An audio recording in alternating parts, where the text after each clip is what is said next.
This week, to be closer to China, Tibet, a sensitive, multifaceted topic. Consider bilingual education. Since Tibetan children are learning Chinese since kindergarten, will Tibetan culture be eroded? 学习国家通用的语言文字，并不是抛弃，或者说这个放弃本民族的语言文字。 Tibet has a distinctive culture, heavily influenced by Buddhism. Religion is of vital importance to Tibetans. Can they take part in religious activities and express their religious beliefs? How to protect Tibetan culture and religion while not impeding modernization? 西藏也要现代化。你不是说保护文化，这西藏就不能点电灯，这西藏就不能坐汽车，甚至不能坐飞机。 This week, be closer to China.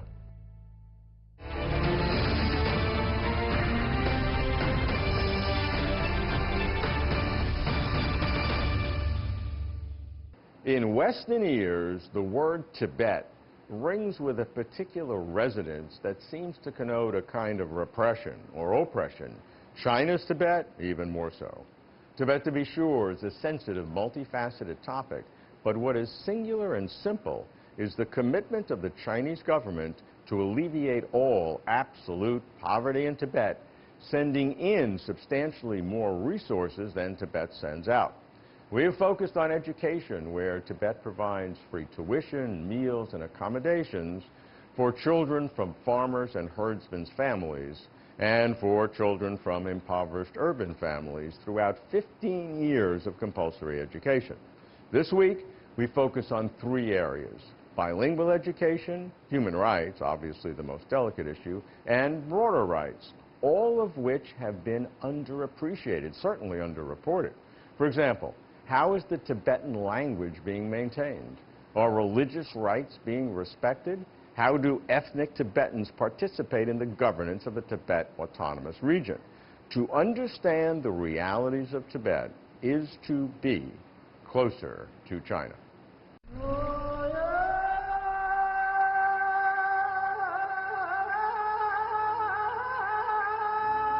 Tibet is a bilingual world.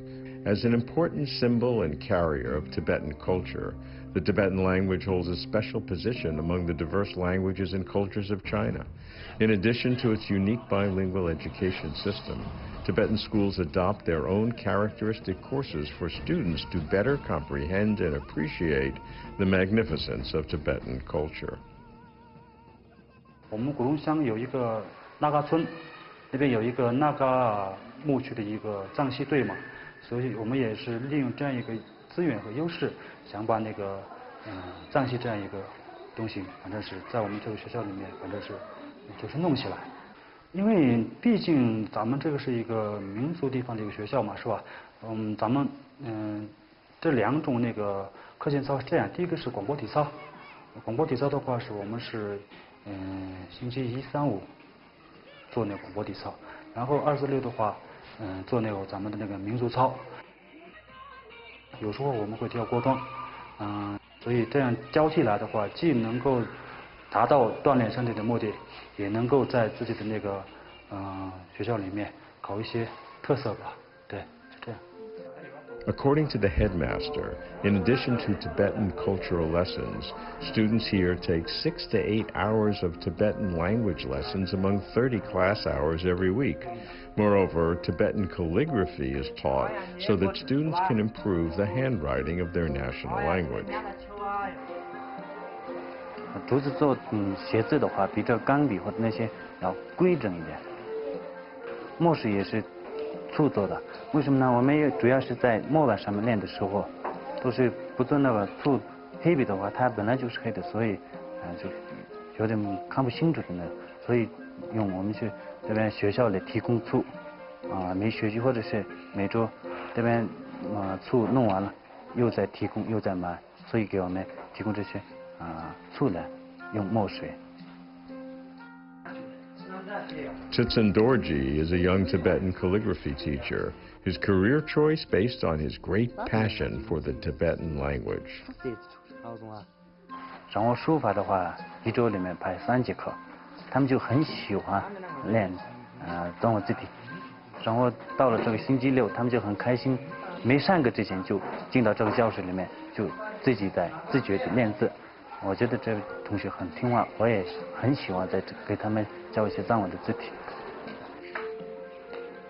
Tibet's bilingual education system includes Tibetan and Chinese language learning.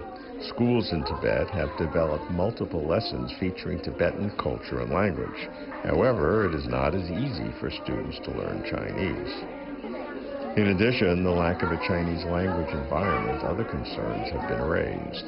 How to deal with the possible contradiction between the inheritance of minority languages and culture and Chinese learning, or even ethnic integration. How to further improve bilingual education system in Tibet. 藏文老师会讲故事，还有讲故事，所以我喜欢藏文课。我和爸爸妈妈一起玩，玩的时候很开心。我和爸爸妈妈一起出去玩，会说藏语。汉语和藏语学了3、4年。我的爸爸妈妈不会讲汉语，会讲藏文。我们这个古龙乡的话，学生95%以上吧，都是来自农牧区的那个学生。所以他们在学校里面的话，可能普通话的交流的那种机会和那种语言环境要多一点。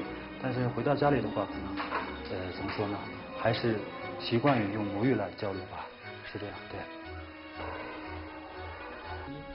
In addition to the lack of a Chinese language environment, other concerns have been raised.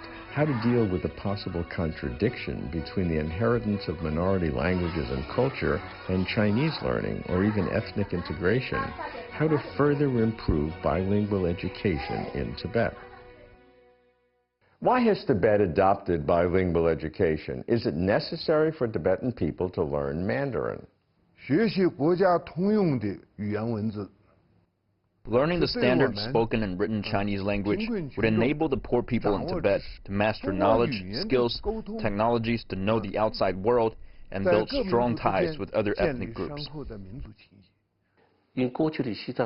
Tibet used to be isolated before it opened up and was joined by many ethnic Han. Against such a backdrop, to only provide education in the Tibetan language would make it harder for Tibetans to integrate into the broader Chinese society, to find jobs and do their work even more productively. 学会了技术，学习会了科技，学会了观念， They learned about techniques, science and technology, and transformed concepts, be it in modern transportation or communication and agricultural equipment. Without a grasp of the standard spoken and written Chinese language, it cannot be promoted. College graduates from Tibet can now choose to work in Tibet or some of China's major cities, like Guangzhou, Shanghai, or Beijing. But can we imagine that if they weren't able to speak Mandarin? Some would say that when you introduce bilingual education, it is an attempt or even a subterfuge for de-Tibetanizing the children so that they are more acclimatized to a Chinese or a modern way of thinking in China and less to their traditional culture. How do you respond to that? I was born in Tibet. I attended primary and high school with Tibetan children. I don't think we should have such concerns. The Tibetan students continue to learn their Tibetan language. There's no reason for them to quit learning Tibetan and turn only to Mandarin after they enter primary or junior high school. If we demanded that Tibetan students only learn Mandarin, then such concerns would be valid. But we promote bilingual education, a balanced, harmonious coexistence of teaching both Tibetan and Mandarin. So such concerns are unnecessary. Take watching movies, for example. In Beijing, we can watch films in both Mandarin and English. In Tibet, we have TV programs in both Tibetan and Mandarin. Many Tibetan children are watching cartoons like Mickey Mouse in Tibetan. If we wanted to eliminate Tibetan language, then why not simply teach Mandarin from kindergarten? Certainly, though, it's also important to learn the standard spoken Chinese language, because we Tibetans are Chinese as well. And Tibet is part of China. Tibetans need to learn the standard spoken and written Chinese language. Meanwhile, Tibetans must learn their own language too, since it's widely spoken in Tibet. What's the importance of language to preserve and protect a culture? As a member of the Tibetan Language Work Committee of the Tibet Autonomous Region, I joined their annual meeting to review these words and ensure that the Tibetan language continues to absorb these fresh new words into its traditional lexicon. Literature in Mandarin is not intended to replace literature in Tibetan. The Chinese government has kept a close eye on preservation of Tibetan traditions and culture. Hence, the learning of Tibetan language represents a crucial aspect. The continuous study of the Tibetan language is encouraged, from kindergarten to high school and all the way to college. Some people in China have told me, kind of secretly, that it sounds good to preserve ancient cultures, Tibetan being one, but there are other minority cultures. But the ancient cultures actually hurt the people because they are full of superstition. The mountains are gods or whatever. All peoples have gone through evolutionary changes with modernity. And so in some cases, to preserve an ancient culture is to stifle the capacity, especially of young people, to become very successful participants in modern society, because the old cultures are more of an inhibition against the modern scientific world. How do you respond to that argument? In preserving traditional cultures, China has been selecting the essence of culture, but from an academic perspective, preserving the comprehensive literature on history, religion, and archives as relics of history is also a way to conduct research on them. For children, what they absorb of traditional Tibetan culture from kindergarten, primary school, and high school is only a fraction of the huge volumes of literature. For them to actually research and study the true meaning of all this literature is something for the future, when they get older and are able to really comprehend it. The preservation of literature is also for future research. What we first need to do now is to preserve this huge volume of literature. You are an official from an ethnic minority. Based on your own experience, is learning two languages beneficial for local citizens? And what do other countries do when there are different languages spoken in the same country? For our dialogue today, as a cadre of ethnic minority, if you ask me in Tibetan, I can also answer in Tibetan. Surely I can also answer in Mandarin. Such communication could facilitate the understanding and bonding, which is a great thing. Learning about the standard spoken and written Chinese, it is not to abandon or give up ethnic spoken and written languages, as our constitution and the law on regional ethnic autonomy protect the development of those languages. I visited Norway to learn how its government maintains the traditions of the Sami minority, who also learn Norwegian and English. During my study in Canada, I had many classmates from Quebec. Why would they study English when their mother tongue is French? Because in a multi-ethnic region, it's not enough to learn just one language. People can embrace a wider world through language to communicate with more people. This policy takes into account what the Tibetans need and aims to benefit Tibet's regional development in the long run. 现在刚才讲的是我们双语教育，实际上的话呢，我们现在接受 Though we're talking about bilingual education of Tibetan and Chinese, in fact, the students in China also learn English, Russian, and other foreign languages. I wish I would have the chance to learn more. Students would benefit from the language learning themselves. Since 1985, Tibet has provided free tuition, meals, and accommodations for children from farmers and herdsmen's families and for children from impoverished urban families throughout the compulsory education that now includes 3 years of preschool, 6 years of elementary school, 3 years of junior high school, and 3 years of senior high school. Tibet was the first province-level administrative region in China to enact this policy. 学生都在享受3包政策，对吧？所以学生是不愁吃不愁穿的。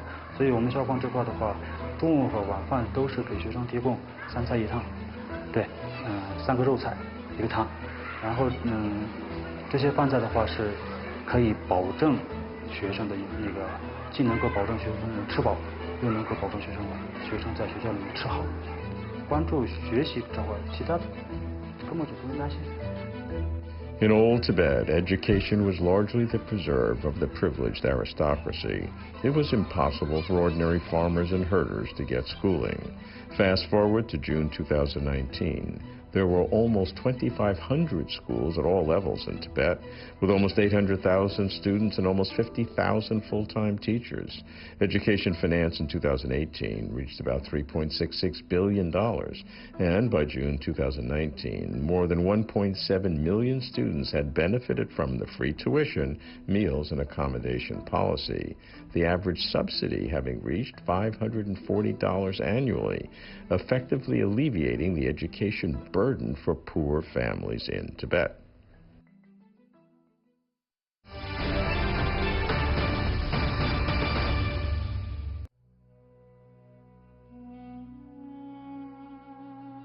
Tibet has a distinctive culture, heavily influenced by Buddhism. Religion is of vital importance to Tibetans through all aspects of their lives. In support, in 1995, China resurrected the Golden Urn Ritual, a law-mandated Qing dynasty tradition to identify the reincarnations of Panchen Lama. Yes Xiaowen, former director of the State Administration of Religious Affairs, witnessed the whole ceremony. I have known Minister Ye for years, and I value his assessment. I note that the results of the candidates drawing lots from the Golden Urn need to be submitted to China's central government for approval. Does this administrative intervention contradict China's claimed principle of religious freedom? And do Tibetans get stopped or obstructed or intimidated when they engage in religious activities? The candidate of the Golden Urn Ritual needs to be submitted to the central government for approval. Does this contradict China's claimed principle of religious freedom? 由于西藏的特殊性，他这个活佛不让大家崇拜啊。 Due to its particularities, the living Buddha is not only admired by Tibetans, but also crucial for local governance. The central government must approve that.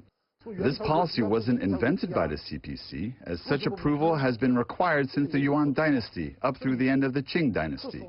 This particularity is out of respect for their Tibetan Buddhism, their reincarnation system, and even support for their reincarnation.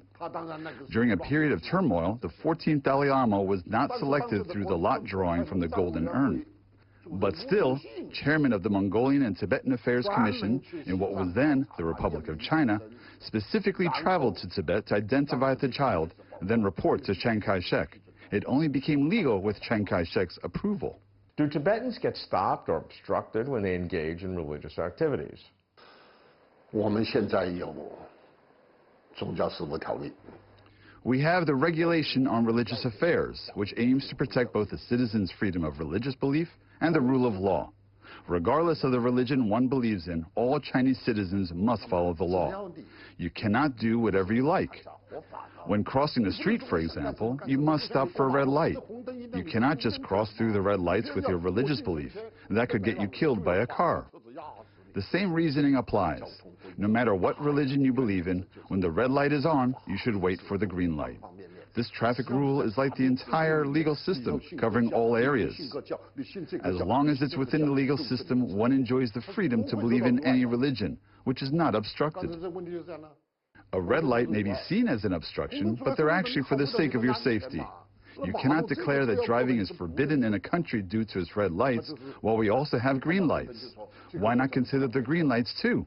The rationale is the same. What measures have been taken to protect Tibetan Buddhism and guarantee religious freedom? How is it working in practice? 你就去看看那个布达拉宫，花了多少钱来维修啊？ We invested heavily to restore the Potala Palace, as well as a great number of temples and cultural relics, like the Tripitaka, Dondrup, and Ganjuar, which were fully identified and supported by the central government. The Tibetan culture has been given adequate protection. 有些寺庙出行难。 For some temples, it is difficult to access transportation, electricity, and water. In addition, some monks live in dilapidated buildings. The government invested some capital to improve such conditions. Today, all temples in Tibet have access to electricity, water, transportation, as well as communication. The monks not only have a good rest environment, but also a good living environment, where they can concentrate on practicing Buddhism. As long as they do not impede the law, their freedom of religious belief is always secured. As long as they're patriotic, their freedom of religious belief is also secured. No doubt Tibet needs modernization. Cultural conservation does not mean no electricity, car, or even flights for Tibet. We do not regress to the Middle Ages. We can't leave anyone behind as we strive toward becoming a more prosperous society. Deng Xiaoping said we will march toward modernization and happiness with the Tibetan people alongside us. Today, with more and more accessible flights, railroads, and rural electrification, Tibet is leapfrogging with its developments. Together with its 55 other ethnic minorities, China is marching toward a beautiful modern life. What's wrong with that? During this process, we surely should pay attention to preserving Tibetan culture. In Tibet, the temples remain, the Lama still exists, the Tibetans turn to their scriptures and live as they always have. Through what China calls the democratic reform in Tibet, feudal serfdom under Tibetan theocracy was abolished, with about 1 million serfs liberated. People are amazed at Tibet's development over the past decades, while attention is paid to how to better protect Tibetan culture. One question that is asked, how can protecting the tradition not impede the modernization of society? 有人说三道四，觉得哎呦，西藏怎么修了一条路呢？ Some make irresponsible remarks only by judging the roads and electric lamps accessible in Tibet. From their perspective, the so-called Shangri-La should remain as it was in the Middle Ages, for them to visit as tourists. However, back in the medieval period, people starved to death, and a brutal serf system persisted. In Tibetan Buddhist tradition, they beat drums during memorial ceremonies. The drums were made of human skin. Why? Because drums made of human skin reportedly have a transparent sound. However, unlike cow leather, human skin is easily torn, so a lot of people were slaughtered just to supply that skin. Should we also restore such practices? How to preserve such brutal customs? Aren't the Tibetans like us? Should serfs be randomly killed? No. Such customs must be eliminated through reform. The Chinese government states that it should guide religions to adapt to and support the development of Tibet. What does this mean in practice? 西藏的发展呢，它是一个跨越式发展。 Tibet is indeed going through a leapfrog development, but it's no easy task. China used to be an agricultural society, yet evolved into today's industrialized society. Going forward, we're embracing the features of an information society. It takes time to adapt, though. That's why we have deep reforms and open wider to the outside world. 5G is around the corner. As for Tibet, through a democratic revolution, it's building socialism out of a semi-serf society. It truly is a great stride in development. The central authorities pay close attention to Tibet and helps by building roads, airports, electrical stations, hospitals, and schools. Tibet is indeed catching up quickly, at least in terms of the physical development. For Tibetans, I suggest we also help them adapt spiritually and culturally. Surely, though, we cannot promote that too quickly. That's to say, their so-called religion should also undergo reform. In Tibet, we don't publicize such a concept, since the local people believe strongly in their religion. Religious reform, however, has historical precedent. Protestantism emerged from reforms of Roman Catholicism. The evangelical Christianity preferred by many Americans today is also a result of religious reform. In Tibet, it's better that we take a gradual approach, but our goal is clear: guide the religion to adapt to their leapfrog developments. In China's law-based society today, people enjoy freedoms that cannot be hindered by others, nor should they affect the life or productivity of others. This is a gradual adaptation. During their grand festivals, Tibetans can take the day off to dance and turn the scriptures. The Tibetan songs and dances are really great. All this precious cultural heritage is to be preserved. We love to sing Tibetan songs like On the Golden Mountain of Beijing and Canary, which also preserves their fine culture. So the adaptation we're talking about is not to modify their fine culture, but to preserve and pass that on. Instead, it's to help them adapt to modern life and modern society. Take a simple example. If you're asked to travel to Shanghai by air, can you say no just because you need to chant sutras during those days? Would the flights wait for you? No, a flight would go just as scheduled. It requires you to change. Chant the sutras after the trip. Standards of living in Tibet could not be where they are today without the support of China's central government. My statement should be tried by facts. It is a fact that the learning and use of the spoken and written Tibetan language is guaranteed by law, with computers and the internet a new platform for learning, and with bilingual education maintaining traditional culture.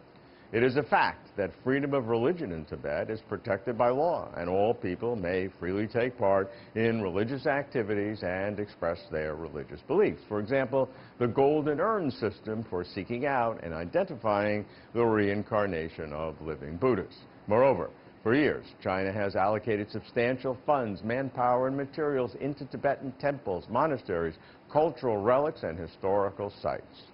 The caveat, of course, is provided that religious activities do not subvert state interests or disrupt social stability.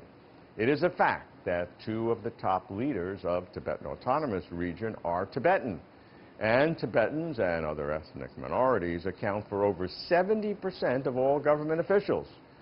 To be clear, it is not my claim that the material benefits that Tibetans indisputably enjoy ipso facto supersede all other matters of ethnic, social, culture, or religious concern.